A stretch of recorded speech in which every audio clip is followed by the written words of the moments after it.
But awakening in spirituality, there is no one way to it.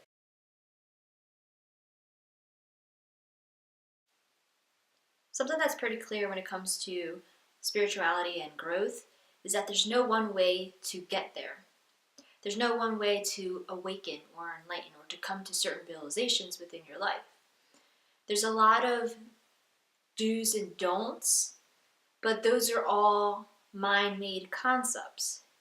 You see, when we become committed to our spiritual growth, we approach it like we approach anything else, like a diet or the new fad or a new lifestyle, which it is, but we approach it in that manner where we start to dive head first and we listen to all these videos and watch and read all these different books, and we start to develop a do and don't list. We know that if we want to get here, we have to do this and we shouldn't do that. So we develop this do and don't list. And a lot of the spirituality teachers and books that you read will kind of have it set up in that way. You should do this instead of doing that. You should take time to focus on this instead of focusing on that.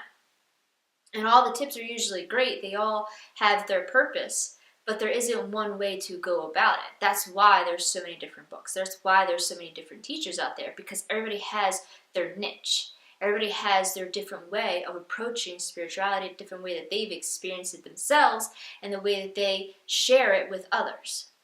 We all base our growth in our teachings off of how we went through it.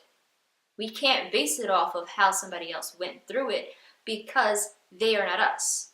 Although we come all from one source, we don't live within the same vessel, within the same time and age, where our growth will be like theirs.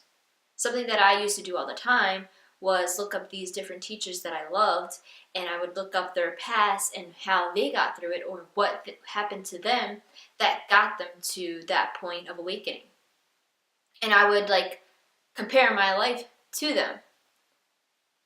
And I realized somewhere down the line that my life will never be like theirs in the matter of waking up. We compare our lives to our teachers and the readings, and we put together this list so that we can awaken just like they did. Oh, well, I know that if I do this and I don't do that, then I more likely will awaken faster than if I didn't do it, or if I took my time and I disregarded everything and just did it the way that I think I should do it. But awakening in spirituality, there is no one way to it. There is no do and don't list. Just because you say to yourself that I'm not going to judge other people because I know that's wrong, doesn't mean that you're going to awaken faster. I'm going to start looking at people as my equal. Doesn't mean that you'll awaken faster than the person that's been doing crap their whole life and treating people very cruelly, and then all of a sudden one night for that person, they've gotten to the point where their darkness has just taken over them, to the point where light finally just sheds through, and they wake up that night, but you're sitting here and you're taking your time doing all these different practices. So there's not one way to awaken. There's not one way to get there. There isn't just a list that you can compile that will make you be a more spiritual person and grow spiritually. Everybody, though, there's a lot of people that tell you what you should and shouldn't do, but then there are the teachers that are out there that specify that there is no to-do list. There is no resistant list. There's nothing that you should stop trying to do. There's nothing that you should start doing. Everything will just happen and unfold on its own. And that, even though you hear it constantly, you don't learn until you have given up that list. I remember coming up with the whole list myself mentally, thinking, okay, I know that if I start doing this more and I stop doing that, then I'm going to awaken. I'm going to get there. I'm committed. I'm dedicated. I'm meditating every day. I'm going to get there. But then you kind of get to that point where you get frustrated enough where you just break and you give up. And then that to-do list subsides. You start doing your own thing and you start growing and realizations start coming through all on your own. There isn't a do and don't list. There isn't one way to approach spirituality. Even though there's people out there, even myself, that say, well, you should stop doing this. I don't like to say or tell anybody that what they're doing in their life is wrong, because there is no wrong. What you're doing in your life is not wrong. It's your life. How am I, or who am I, to tell you that what you're doing is wrong? So you don't have to go around developing this list.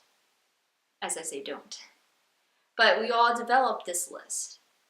And we realize that the list has no place. You realize that everyone talks about being in the moment, that you're going to find the awakening that you want, or that you need, so to speak, when you give up everything. Give up all of the stories, all of this commitment, and this list, and these writings, and these readings, and teachers even. I remember, I don't know who it was that said that you've reached that point of awakening in your life, that when you can give up your teachers, when you can give up the people that you've put on that pedestal, that's when you've reached that point. That's when you've reached that dependence on yourself, because you are the one that is growing. So you can finally depend on yourself for the resolutions to all your problems. You've reached that point of awakening. It may not be the full awakening, but you've reached that point where the dependence on going to your teachers and your books have gone away. That list has gone away. There isn't one way to do things. No matter how much you compare and you look up people's past, especially your teachers that you look up to. I've done that multiple times. I'm like, well, what age did they wake up? Because I want to compare myself, see where I'm at in my life right now, at my age, and if I can get there, well, I'm doing something wrong if I haven't gotten there when they woke up. But we're living two different lives. So I can't compare myself to them. I can't develop this list, because the universe, the God source, whatever you call it, will come to you when it's meant to come to you. You can't change that factor. It will happen when it's meant to happen. So if we give up this list, we give up the do's and the don'ts. We give up the compare and the contrast. And we see where we are now, here, in this moment, then we can grow and develop from there. We can be with our teachers fully while we're listening to them, or if we go to retreats, or while we're reading books by them. By not comparing ourselves to everything that's written down and how they speak. Oh yes, I know that, I've been through that, so I'm on the right track. You see? We fall into that trap a lot where we hear things so much from multiple teachers that we think well, we must be on the right track if I'm feeling some kind of way. And it's true at times, but sometimes we think that we can we get an ego trip. We think that we can, by being there, that we've got it, and that we're growing, and that we're going to be awakened before we know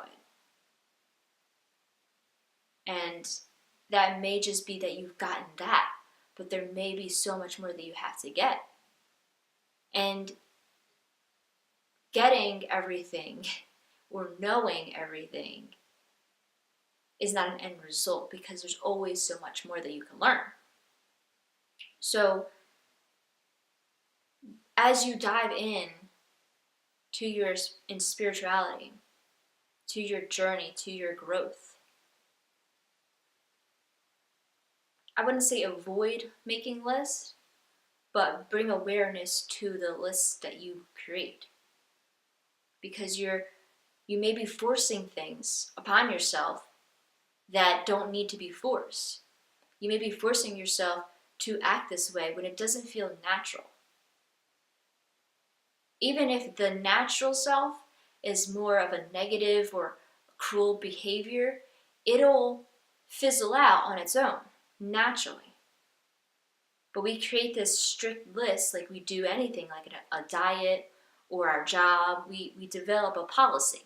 We create this do and don't, and we create friction within because we're trying to follow this list, when this list doesn't guarantee you anything.